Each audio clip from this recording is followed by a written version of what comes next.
हैं। लगातार बढ़ते नफरती बयानों और नफरत की सियासत को लेकर देश के 100 से ज्यादा पूर्व आईएएस ऑफिसर्स ने प्रधानमंत्री नरेंद्र मोदी को खुला खत लिखा है और उसमें उन्होंने इस सब को रोकने की यहां पर बात की है। आपको बता दें कि क्या क्या लिखा गया है। पूर्व नौकरशाहों की ये जो खुला खत है उसमें पत्र में राजनीति जो है, नफरत की राजनीति, उसे खत्म करने की अपील की गई है।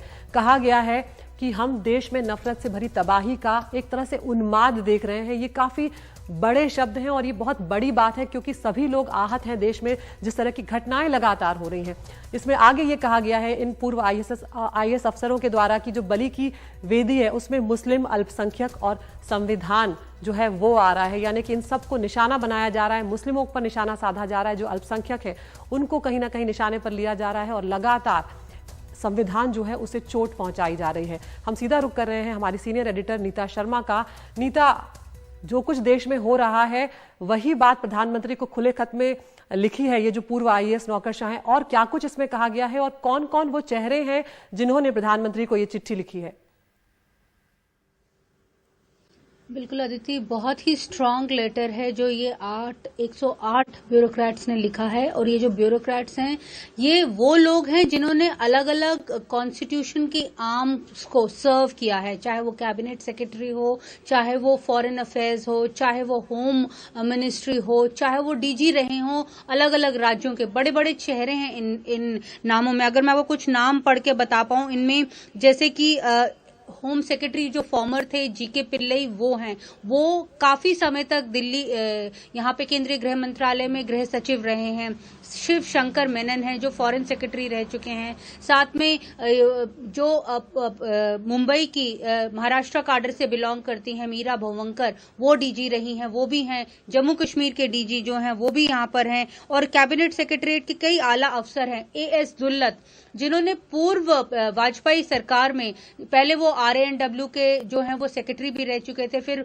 वाजपेयी के साथ वो पीएमओ में भी रहे थे, टीके नायडू जो पीएमओ के साथ रहे थे। तो ये वो सब लोग हैं जिन्होंने अलग अलग कैपेसिटी में भारत सरकार को सर्व किया है और वो जानते हैं कि इस तरह के जब जो इवेंट्स होते हैं देश भर में उसके क्या रेपरकशंस होते हैं, क्या फॉल आउट क्या होता है, तो ये अच्छी तरह से जानते हैं। तो उन्होंने अपनी चिट्ठी में बहुत बड़ी बड़ी बातें कही हैं।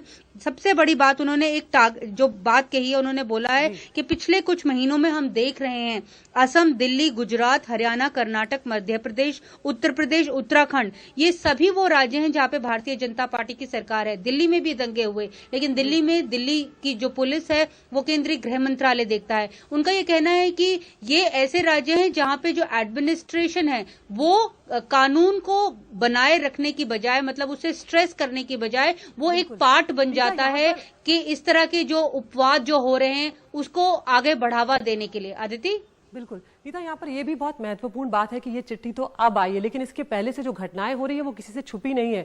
ऐसे में लगातार ये सवाल भी उठाए गए कि अगर प्रधानमंत्री आकर अपील करें या इस मामले में बात रखें या देश का एक तरह से आह्वान करें तो वो बात भी बहुत एक तरह से प्रभाव डालती है लोगों के मानस पर और लोगों पर फर्क पड़ता है, लेकिन उनकी चुप्पी भी कहीं ना कहीं सवाल खड़े करती रही।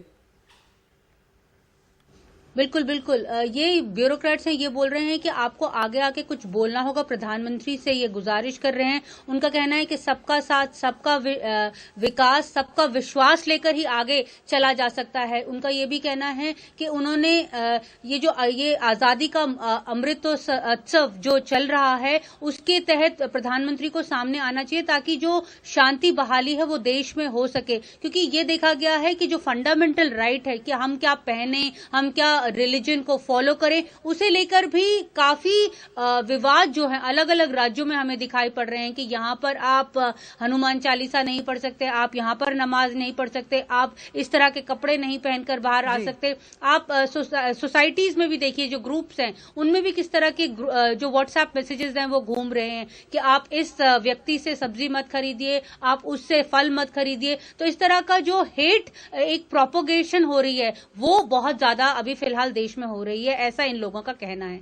अदिति, बहुत बहुत शुक्रिया नीता इस तमाम जानकारी के लिए। तो यहाँ पर कई बड़े लोगों ने, जिसमें नजीब जंग जो है वो शामिल हैं, शिव शंकर मेनन जो है वो शामिल हैं, और ऐसे लोगों ने प्रधानमंत्री से कहा है कि ये जो नफरत की राजनीति हो रही है इससे खत्म होना चाहिए और उन्होंने उम्मीद जताई है कि प्रधानमंत्री जरूर इस पर कुछ बोलेंगे और इसे खत्म करने में एक बड़ी भूमिका अदा करेंगे।